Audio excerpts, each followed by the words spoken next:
Hello everyone, welcome back to the channel. आप सबों का बहुत बहुत स्वागत है हमारे यूट्यूब के चैनल में।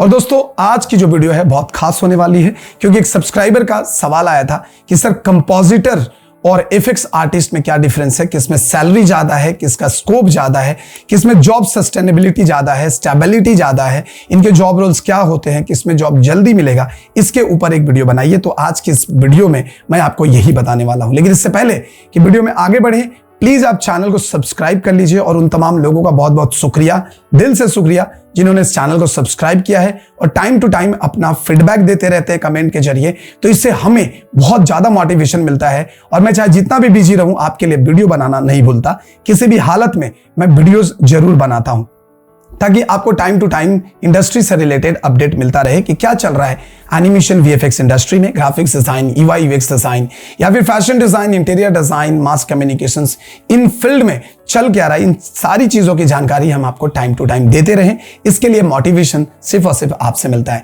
एंड उन तमाम लोगों का भी शुक्रिया। तकरीबन 90% लोग ऐसे हैं जिन्होंने हमारे चैनल को अब तक सब्सक्राइब नहीं किया, लेकिन रेगुलर बेसिस पे वीडियो देखते हैं। तो उनके भी बहुत बहुत शुक्रिया। लेकिन मैं उनसे रिक्वेस्ट करूंगा, गुजारिश यही रहेगा कि भाई आप प्लीज इस चैनल को सब्सक्राइब कर लीजिए, क्योंकि इससे आपको बहुत ज्यादा बेनिफिट मिलने वाला है और एक लाइफ टाइम आपको सपोर्ट मिलता रहेगा मेरे तरफ से। चाहे आप सब्सक्राइब किए हो ना किए हो, फिर भी मैं दूंगा। लेकिन अगर बेहतर होगा कि अगर आप सब्सक्राइब कर दें, तो क्या होता है कि एक दिल से दिल वाल की जो कनेक्शन होती है ना, वो थोड़ी बन जाती है। तो भी मजा आता है आपके सवालों का जवाब देने में, आपसे फोन पे बात करने में। और शायद मैं पहला यूट्यूबर हूं कि आपसे फोन पे रेगुलर बेसिस पे मैं आपसे बात कर रहा हूं। और अगर आप इस बात से सहमत है, या जिनसे मैंने बात करी है अगर वो वीडियो देख रहे हैं, तो प्लीज आप कमेंट करके जरूर बताइएगा कि मैंने फोन पे आपसे बात की है या नहीं की है, या फिर मैंने आपको कोई हेल्प करा है या नहीं करा है। तो शायद मैं पहला यूट्यूबर हूं जो आपके लिए हर वक्त 24/7 में खड़ा रहता हूं आपके लिए। तो जाहिर सी बात है कि जिन्होंने सब्सक्राइब नहीं किया है, please it's a request to all of you, please subscribe to the channel and hit the bell icon, ताकि आपको आने वाली हर वीडियो, वो इंपॉर्टेंट वीडियो, आप तक पहुंच जाए। तो चलिए फिर वीडियो में बढ़ते हैं आगे। बात करते हैं कंपोजिटर एंड एफएक्स आर्टिस्ट का। दो जॉब रोल, दोनों ही जॉब रोल बहुत ही बिंदास है, बहुत ही पॉपुलर है और बहुत ही डिमांडिंग है। दोनों ही जॉब रोल ऐसे हैं जिनके बिना एक अच्छी खासी ब्लॉकबस्टर मूवी बनानी थोड़ी सी इम्पॉसिबल हो जाती है। थोड़ा नहीं बल्कि कह लो पूरा ही इम्पॉसिबल है। इन दोनों के बगैर कोई भी ब्लॉकबस्टर मूवी नहीं बनने वाली। जॉब तो इनमें इनका रहेगा ही रहेगा। अब अगर हम बात करें एफएक्स आर्टिस्ट का, तो एफएक्स आर्टिस्ट वो लोग होते हैं जो लोग, जैसे जो भी आप फिल्में देखते हैं, मार्वल, डीसी, या फिर हॉलीवुड की कोई भी ब्लॉकबस्टर फिल्में जो देखते हैं, या फिर इंडिया की जो बॉलीवुड इंडस्ट्री की जो फिल्में देखते हैं, जैसे रावण हो गया, रोबो 2.0 हो गया, पृथ्वीराज चौहान हो गया, या फिर अगर आप बात करें पद्मावत हो गए, ऐसे कई सारे मूवीज जिसमें आप जितने भी शॉट्स देखने, बीएफएक्स वाले शॉट देखते हैं, जिसमें फायर है, समंदर में नाव चल रहा है, नाव डूब गया है, या पानी के अंदर से कोई लाइक एलिगेटर्स या फिर किंग कॉन्ग या फिर कोई भी व्हेल, शार्क कुछ भी निकल रहा है, तो ये सारी चीजें बेसिकली एफएक्स आर्टिस्ट के द्वारा अंजाम दिया जाता है। एक बार के लिए अगर हम ये मान लें कि बहुत सारी फिल्में ऐसी भी होती हैं जिसमें सपोज कि कोई एक ऐसी फिल्म है जिसमें एफएक्स आर्टिस्ट का कोई जॉब रोल नहीं है, जहां पे कोई एफएक्स का सीन ही नहीं है, लेकिन कंपोजिटर का सीन उसमें 110% होने वाला है। तो इससे आपको समझ में आ जाएगा कि कंपोजिटर का रोल मतलब 365 दिन आपके पास रहता है काम। लेकिन एफएक्स आर्टिस्ट का जरूरी नहीं है कि मतलब हर मूवी में आपकी जरूरत पड़े। लेकिन वैसे आजकल जितनी भी मूवी बन रही है, बिना एफएक्स आर्टिस्ट का या बिना एफएक्स दिए हुए मूवी नहीं बनती है। तो एफएक्स आर्टिस्ट का भी जॉब रोल आजकल बहुत ज्यादा है। एफएक्स आर्टिस्ट सिर्फ ऐसा नहीं है कि बड़ी बड़ी ब्लास्ट या सीन ये करवाना है, बहुत सारी चीजें होती है। जैसे शूट करना, किसी को गोली मार रहा है, वो भी एफएक्स आर्टिस्ट का काम है, वो मजल फ्लश क्रिएट करना। या सपोज मान लो कि एक मक्खी उड़ के आपके चेहरे पे बैठ गई, तो वो मक्खी को बनाने के लिए मॉडलर चाहिए, फिर उससे जो रिएक्शंस होता है उसके लिए आपको एफएक्स आर्टिस्ट की भी जरूरत पड़ेगी। सपोज मान लो कि आपने किसी को एकदम छोटा मोटा एफएक्स की हम बात करें, किसी को आपने सीन ऐसा रखा कि कहीं मर्डर करना है, किसी के हाथ काटने हैं, या भी कुछ भी ऐसी चीजें हैं, या फिर उसके चेहरे में कोई दाग आ गया है, कुछ भी, तो ये सारे एफएक्स आर्टिस्ट के द्वारा ही अंजाम दिए जाते हैं। और कंपोजिटर वो होते हैं जहां पे आप, अगर ऐसी कई मूवीज हैं जिसमें एफएक्स का बहुत ज्यादा काम नहीं है, जैसे अगर सपोज बात करें, कभी खुशी कभी गम एक मूवी आई थी, उसमें एफएक्स आर्टिस्ट का बहुत बड़ा रोल नहीं था, क्योंकि उसमें कोई मार धाड़ नहीं है, कोई ब्लास्ट नहीं है, कुछ भी नहीं है। लेकिन कंपोजिटर का जो जॉब रोल है वो जरूर रहेगा। क्यों?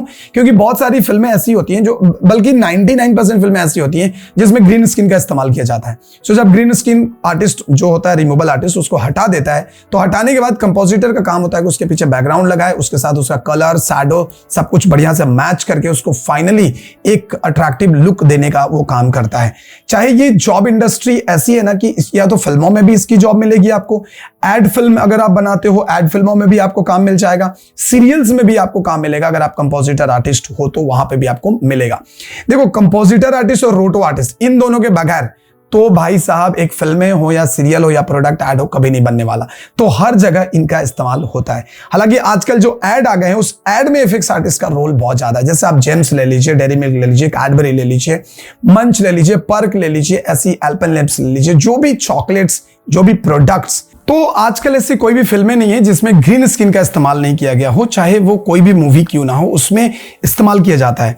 वो एड इंडस्ट्री में भी इस्तेमाल किया जाता है, मूवीज में भी इस्तेमाल किया जाता है, सीरियल्स में भी इस्तेमाल किया जाता है। तो हर जगह कंपोजिटर का तो रोल रहेगा ही रहेगा, रोटो आर्टिस्ट का भी रोल रहेगा। लेकिन कभी कभी किसी केस में ऐसा हो सकता है कि एफएक्स आर्टिस्ट का रोल ना हो, लेकिन दोनों का काम बहुत इंपॉर्टेंट है। कंपोजिटर का काम थोड़ा ज्यादा रहता है, रिस्पॉन्सिबिलिटी थोड़ा ज्यादा रहता है, क्योंकि एफएक्स आर्टिस्ट का काम है कि उस पर्टिकुलर शॉट का एफएक्स बना देना, ठीक है। लेकिन कंपोजिटर का काम पूरी फिल्म को एकदम स्टार्टिंग से लेकर एंड तक देखना, यानी कि यूं कह लो तो कंपोजिटर के हाथ से बनने के बाद ही आपकी जो फिल्में हैं वो थिएटर में रिलीज होती हैं। तो कंपोजिटर आर्टिस्ट का एक बहुत बड़ा रोल होता है। अब अगर हम जॉब के पर्सपेक्टिव से देखें ना, तो जॉब में क्या होता है कि एफएक्स आर्टिस्ट की डिमांड बहुत ज्यादा है, क्योंकि आर्टिस्ट बहुत कम होते हैं एफएक्स में। एफएक्स में बहुत कम आर्टिस्ट होते हैं, बहुत कम लोग होते हैं इसको अपना प्रोफेशन बनाते हैं एज एन एफएक्स आर्टिस्ट। तो इसलिए उसमें डिमांड ज्यादा होता है। थोड़ी सैलरी भी अच्छी खासी होती है उसमें, मतलब अगर देखा जाए तो सैलरी भी अच्छा खासा होता है। कंपोजिटर की अगर बात करें तो ऐसा जो भी कोर्स लोग करते हैं एनिमेशन वीएफएक्स का, तो उसमें नियुक्त तो होता ही है। तो होता है तो वो लोग कंपोजिटर बनते हैं, और कंपोजिटर में बहुत सारी चीजें होती है। तो उसमें से जो अच्छे कंपोजिटर है उनका जॉब भी बहुत बिंदास रहता है और कभी कम नहीं होता। उनको हमेशा जॉब टाइम टू टाइम पे मिल ही जाता है। वो अपने आप को जितना अपग्रेड करते जाते हैं, एक कंपनी से दूसरी कंपनी, दूसरी कंपनी से तीसरी कंपनी, जैसे जैसे शिफ्ट करते हैं उन्हें जॉब भी मिलता रहता है और वो अच्छा खासा पैसा अर्न कर सकते हैं। इवन मैंने कई सारे इंटरव्यू लिए थे, उस इंटरव्यू में आपको मैंने पूछा भी था, जो आर्टिस्ट आए थे, तो लाख, 2 लाख, 4 लाख, 5 लाख रुपए महीने का कमाना इनके लिए बहुत बड़ी बात नहीं है, आराम से कमा सकते हैं, क्योंकि इनका जॉब भी वैसा ही रहता है। तो आप इससे अंदाजा लगा सकते हैं कि कंपोजिटर आर्टिस्ट का डिमांड थोड़ा ज्यादा है, क्योंकि इसमें आर्टिस्ट ज्यादा है। लेकिन सबको एकदम हाई क्वालिटी की जॉब मिले इसकी गारंटी नहीं है। जो अच्छे कंपोजिटर होते हैं उन्हीं को ये चीज ऑफर किया जाता है। लेकिन एफएक्स आर्टिस्ट में ऑलरेडी आर्टिस्ट कम है, क्योंकि बहुत लोग इसको नहीं कर पाते। बहुत सारे बच्चे तो इसलिए भी नहीं कर पाते क्योंकि उनके पास इतनी अच्छी मशीन नहीं होती, और एक एफएक्स का स्टोरी बनाने के लिए अच्छा खासा मशीन का होना बहुत जरूरी है। तो ये भी कहीं ना कहीं प्रॉब्लम होता है कि जिसकी वजह से वो लोग यहाँ पे नहीं कर पाते हैं, मतलब इसमें अपना सोरिल या फिर अपना करियर को परस्यू नहीं कर पाते। लेकिन आगे चल के उनको इंटरेस्ट है, नॉलेज है, तो आगे चल के वो इसमें शिफ्ट हो जाते हैं। इसमें भी कोई दो राय नहीं है, और आप हो भी सकते हैं। अब अगर हम बात करें कि आपको कंपोजिटर बनने के लिए क्या सीखना है और एफएक्स बनने के लिए क्या सीखना है, तो देखो, कंपोजिटर बनने के लिए आपको थोड़ी सी फोटोग्राफी पे कमांड रखनी होगी, क्योंकि जब तक आप रियल फोटोग्राफ्स नहीं लोगे, अगर आप फोटोग्राफ्स नहीं लेते तो आपको पता नहीं चलेगा कि शाम का टाइम 4 से 5 का जो टाइम होता है या 4 से 7 का टाइम का कलर कैसा होता है, कॉम्बिनेशन कैसा होता है। बादल छाया रहेगा तो किस तरीके का कॉम्बिनेशन होगा, रात में कौन सी कलर यूज करनी चाहिए, अगर रात में हल्की सी येलो रोशनी आ रही है तो किस तरीके से उसको कंपोज करना चाहिए। तो ये सारी चीजें अगर आपको फोटोग्राफी की स्किल आपके अंदर है तो बहुत बेहतरीन तरीके से आप इसको कर सकते हैं। साथ ही साथ अगर हम सॉफ्टवेयर की बात करें तो आप न्यूक पे अच्छा कमांड कर लो, क्योंकि सबसे ज्यादा इंडस्ट्री में न्यूक का ही इस्तेमाल होता है। और बात करें कंपोजिटर आर्टिस्ट बनना है तो आपको लाइटिंग का नॉलेज भी होना अच्छा खासा जरूरी है। या माया की लाइटिंग कर लो, लाइटिंग का नॉलेज होना चाहिए। अगर माया में है तो प्लस पॉइंट है, डबल ट्रिपल प्लस पॉइंट है, क्योंकि इंडस्ट्री में ज्यादातर माया यूज होती है। थोड़ा बहुत रोटो का भी ज्ञान होना चाहिए, तो वो आप न्यूक में भी करते हो तो चलता है, क्योंकि बहुत बार जब आप कंपोजिटिंग कर रहे होते हो तो कुछ कुछ पार्ट को रोटो करके निकालना होता है, तो उसके लिए रोटो की भी आपको आइडिया होनी चाहिए। वहीं अगर दूसरे हाथ में अगर हम बात करें एफएक्स आर्टिस्ट का, तो एफएक्स आर्टिस्ट के लिए आपको आज के टाइम में हुडनी सीखना बहुत जरूरी है। अगर आप हुडनी सीख लिए हो तो तकरीबन आप एफएक्स का सारा काम कर सकते हो, हर तरीके का काम कर सकते हो। उस पर भी मैंने इंटरव्यू लिया था हुडनी आर्टिस्ट का, तो आपको वहां पे भी जानने सीखने को मिला होगा। एंड हुडनी के अलावा अगर आप माया डायनेमिक्स को भी थोड़ा कर लेते हो तो बहुत अच्छा रहेगा, क्योंकि माया डायनेमिक्स में भी बहुत सारी चीजें आप कर सकते हो जो एड में भी काम आता है। अगर आप एक एड बना रहे हो तो वहां पे भी आप काम कर सकते हो। और एफएक्स आर्टिस्ट को थोड़ा न्यूक भी आना जरूरी है, इसलिए क्योंकि जब आप एफएक्स से कोई भी चीज निकालते हो तो उसको कंपोजिट करने के लिए आपको न्यूक में जाना होता है, जिससे आपकी जो आउटपुट है वो बहुत बेहतरीन दिखता है। लेकिन हुडनी अगर आप सीख रहे हो तो आप यहां तक कि कंपोजिटिंग भी आप हुडनी में कर ही सकते हो, इसमें भी कोई प्रॉब्लम वाली बात नहीं है। तो वहां पे हुडनी सीखना है और आपको दूसरा जो है माया का डायनेमिक्स सीखना है। अगर आपको फ्रीलांस प्रोजेक्ट के लिए कर रहे हो तो ब्लेंडर भी सीख सकते हो, उससे भी आप अच्छा खासा इफेक्ट्स जनरेट कर सकते हो। अब हम बात करें दोनों में सस्टेनेबिलिटी, यानी कि जो जॉब स्टेबिलिटी होती है उसकी अगर बात करें तो कंपोजिटर का थोड़ा सा ज्यादा स्टेबल है, क्योंकि उसमें डिमांड बहुत ज्यादा होता है। एंड एफएक्स का आपको उस लेवल पे पहुंचने के लिए थोड़ा मेहनत ज्यादा करना पड़ता है। लेकिन अगर सैलरी की बात करें तो सैलरी एफएक्स आर्टिस्ट को भी अच्छा खासा सैलरी मिलता है। एक एक प्रोजेक्ट पर एफएक्स आर्टिस्ट अगर आप मंथली बेसिस पे बात करें तो 70-80 हज़ार रुपए भी कमा सकता है। स्टार्टिंग का 20-25 हज़ार रुपए से होगा, लेकिन आप 70-80-90 हज़ार तक भी कमा सकते हो विद इन 3 to 4 ईयर्स। लेकिन अगर आप इसको थोड़ा एक्सपीरियंस हो गया, अगर आपको एफएक्स पे कमांड हो गया तो 1.5 लाख रुपए भी महीने के आप आराम से कमा सकते हो। वहीं कंपोजिटर का बात करें तो एज अ फ्रेशर जब आप ज्वाइन करोगे तो तकरीबन 15 या 18 से आपकी सैलरी स्टार्ट होगी, लेकिन ये बढ़कर 1.5 लाख तक भी पहुंच जाएगा। इसमें कोई प्रॉब्लम वाली बात नहीं है, क्योंकि मेरे कई स्टूडेंट्स ऑलरेडी ये काम कर रहे हैं। एमपीसी में है, टेक्निकलर में है, रेड चिली में भी है।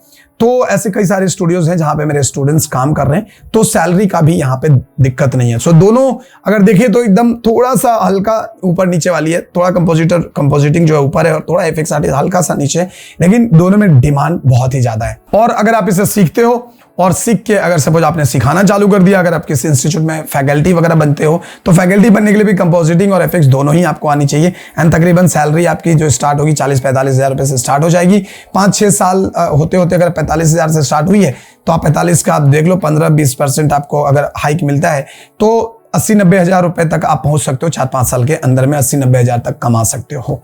तो ये था पूरा scene scenario FX artist and compositor का। होप आपको समझ में आया होगा।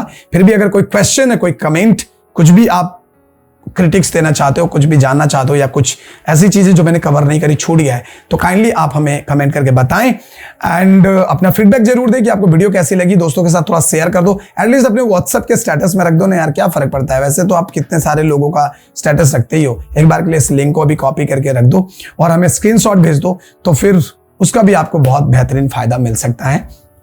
तो चलिए फिर मिलते हैं हम आपसे नेक्स्ट वीडियो में। इस वीडियो में रखते इतना ही, दीजिए हमें इजाजत। जय हिंद, जय भारत।